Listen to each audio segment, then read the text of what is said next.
निमित्तानि च पश्यामि विपरीतानि केशव न च श्रेयोनुपश्यामि हत्वा स्वजनमाहवे. In this verse, Arjuna expresses his concerns to Krishna, referred to as Keshava, about the signs he perceives as negative. He says he cannot see any good outcome from killing his own relatives in this battle. Arjuna is troubled by the moral implications and the consequences of engaging in a war against his loved ones. This verse sets the stage for Arjuna's moral dilemma, where he questions the righteousness of the battle and seeks guidance from Krishna on how to proceed. न काङ्क्षे विजयं कृष्ण न च राज्यं सुखानि च किन्नो राज्येन गोविन्द किं भोगैर्जीवितेन वा. In this verse, Arjuna expresses his disinterest in gaining victory, ruling a kingdom, or enjoying worldly pleasures. He questions the purpose and value of kingship, material pleasures, and even life itself in the context of the impending battle. Arjuna's contemplation reflects his deep inner conflict and existential questioning about the significance of worldly achievements when faced with the moral dilemma of fighting against his own kin. This verse sets the stage for Krishna to impart spiritual wisdom and guide Arjuna towards understanding his duty and purpose. येषामर्थे काङ्क्षितन्नो राज्यं भोगा सुखानि च त इमेव स्थिता युद्धे प्राणास्त्यक्त्वा धनानि च. In this verse, Arjuna reflects on those for whom he desires kingdom, pleasures, and happiness. He acknowledges that they are present in the battlefield, ready to fight, willing to sacrifice their lives and wealth for their cause. Arjuna contemplates the gravity of the situation, realizing that the battle involves sacrificing lives and possessions, highlighting the stakes involved in the war. This verse deepens Arjuna's emotional turmoil as he wrestles with the implications of the impending conflict against his own relatives and friends.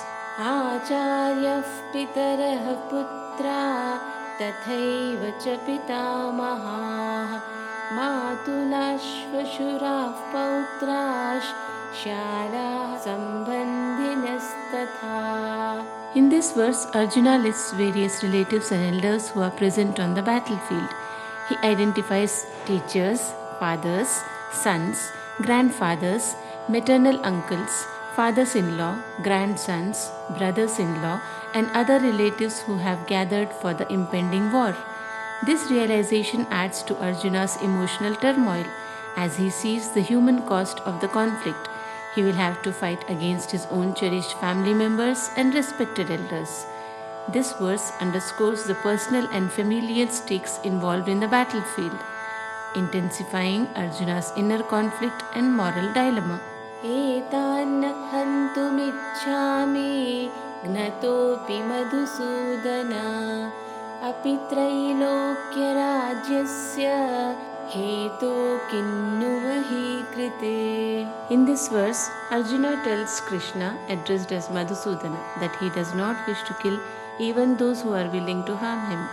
He questions the purpose of gaining rulership over the three worlds at the cost of killing his own relatives, the sons of Dhritarashtra. Arjuna expresses his moral dilemma and reluctance to engage in battle, considering the spiritual and ethical consequences of such action. This verse marks a pivotal moment as Arjuna grapples with the conflict between his duty as a warrior and his familial bonds, seeking guidance from Krishna. निहत्य धार्तराष्ट्रान् का प्रीतिः स्यात् जनार्दन पापमेवाश्रयेदस्मान् हत्वैतानाततायिनः. In this verse, Arjuna continues to express his reluctance to fight, addressing Krishna as Janardana. He questions what joy or satisfaction they would gain from killing the sons of Dhritarashtra. Arjuna believes that killing these aggressors would only result in sin and moral corruption. This verse highlights Arjuna's inner conflict and his concern about the righteousness of the battle, emphasizing the ethical and spiritual consequences of engaging in such violence. तस्मान्नार्हा वयं हन्तुं धार्तराष्ट्रान् स्वबान्धवान् स्वजनं हि कथं हत्वा सुखिनः स्याम Madhava. In this verse, Arjuna argues that it is not right to kill the sons of Dhritarashtra and their allies. He questions how they could ever be happy after killing their own family members. Addressing Krishna as Madhava, Arjuna emphasizes the moral dilemma and emotional pain of fighting against loved ones, highlighting his belief that such an action would only lead to sorrow and guilt, not happiness. This verse underscores Arjuna's deep conflict between his duty as a warrior and his love for his family. यद्यप्येतेन पश्यन्ति लोभोपहत चेतसः कुलक्षयकृतं दोषं मित्रदोहे च पातकम्. In this verse, Arjuna points out that the sons of Dhritarashtra, blinded by greed, fail to see the wrong in destroying their own family and betraying their friends. He questions why they should follow the same path when they know it is wrong. Arjuna emphasizes the importance of recognizing the moral and ethical consequences of their actions, suggesting that they should act with wisdom and integrity even if their opponents do not. कथन्न ज्ञेयमस्माभिः पापादस्मान्निवर्तितुं कुलक्षयकृतं दोषं प्रपश्यद्भिर्जनार्दन. In this verse, Arjuna continues his argument by asking why they should not avoid committing the sin of family destruction when they clearly understand its consequences. He addresses Krishna as Janardana, expressing that they should recognize the moral wrong and avoid the sinful act of destroying their family. Arjuna emphasizes the importance of making ethical choices and acting with awareness of consequences, reinforcing his inner conflict about participating in the battle. Kulakshaye pranashyanti kuladharma sanatanaah dharme nashte kulam krutsnang adharmo bhibhavatyuta. In this verse, Arjuna explains that when a family is destroyed, its ancient traditions and duties are also lost. Without these traditions, the entire family falls into chaos and unrighteousness prevails. Arjuna is concerned that the war will lead to the breakdown of social and moral order within families, leading to widespread sin and disorder. This reflects his worry about the long-term consequences of the battle on family and society. अधर्माभिभवात् कृष्ण प्रदुष्यन्ति कुलस्त्रियः स्त्रीषु दुष्टासु वाष्णेय जायते वर्णसंकरः. In this verse, Arjuna tells Krishna that when unrighteousness or adharma takes over, the women in the family can become corrupt. This corruption can lead to the mixing of different social classes or the castes, Varna Shankara, which was seen as harmful in the traditional context of their society. Arjuna is worried about the negative social consequences of the war, including the breakdown of social order and family integrity. This adds to his hesitation about fighting in the battle.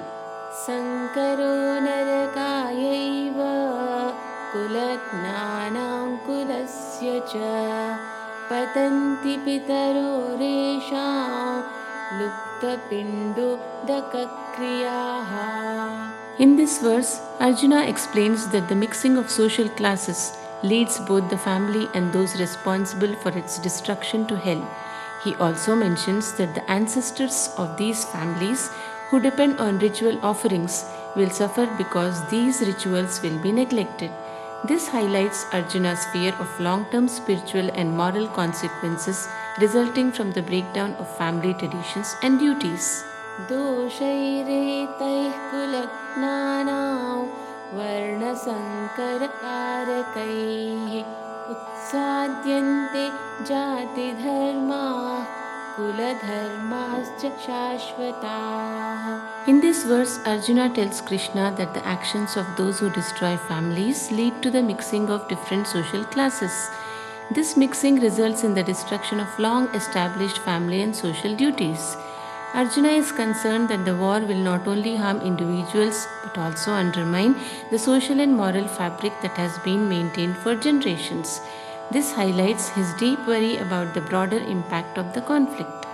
उत्सन्न कुलधर्माणां मनुष्याणां जनार्दना नरके नियतं वासो भवतीत्यनुशुश्रुमा. In this verse, Arjuna tells Krishna that he has heard that people who destroy long-standing family traditions are condemned to suffer in hell forever. Arjuna is expressing his fear of the spiritual consequences of participating in the war, emphasizing the importance of preserving family duties and traditions to avoid such a fate. This verse highlights his deep concern for the moral and spiritual repercussions of the battle. अहोबत महत्पापं कर्तुं व्यवसिता वयं यद्राज्यसुखलोभेन हन्तुं स्वजनमुद्यताः. In this verse, Arjuna laments the grave sin they are about to commit. He is shocked and saddened that, motivated by the desire for power and pleasure, they are ready to kill their own family members. This verse captures Arjuna's deep moral conflict and sorrow over the impending battle and its devastating personal consequences. यदि माम प्रतीकारम् अशस्त्रं शस्त्रपाणयः धार्तराष्ट्ररणे हन्युस्तन्मे क्षेमतरं भवेत्. In this verse, Arjuna expresses a preference for being killed by the sons of Dhritarashtra while he is unarmed and not fighting back. He believes that it would be better for him to die in such a manner than to engage in a battle that involves killing his own relatives. This verse highlights Arjuna's deep moral struggle and his desire to avoid the sin and guilt of killing family members, even if it means sacrificing his own life. Sanjaya Uvacha एवमुक्तार्जुनः सङ्ख्ये रथोपस्थ उपाविशत् विसृज्य शशरं चापं शोकसंविघ्नमानसः. In this verse, Sanjaya, the narrator, describes how Arjuna, after expressing his deep moral dilemma and sorrow, sits down in his chariot. He puts down his bow and arrows, showing that he is too distressed to fight. Arjuna's mind is overcome with grief and confusion, highlighting his intense inner conflict about participating in the battle against his own family members. This moment marks Arjuna's refusal to fight, setting the stage for Krishna's guidance and teachings. Om Tat Saditi Srimad-Bhagavad-Gitasu Upanishatsu Brahma-Vidyayam Yoga-Shastre Shri Krishna-Arjuna-Samvade Arjuna-Vishada-Yogo Nam Prathamodhyayaha. Om Shri Krishna-Arpanamastu.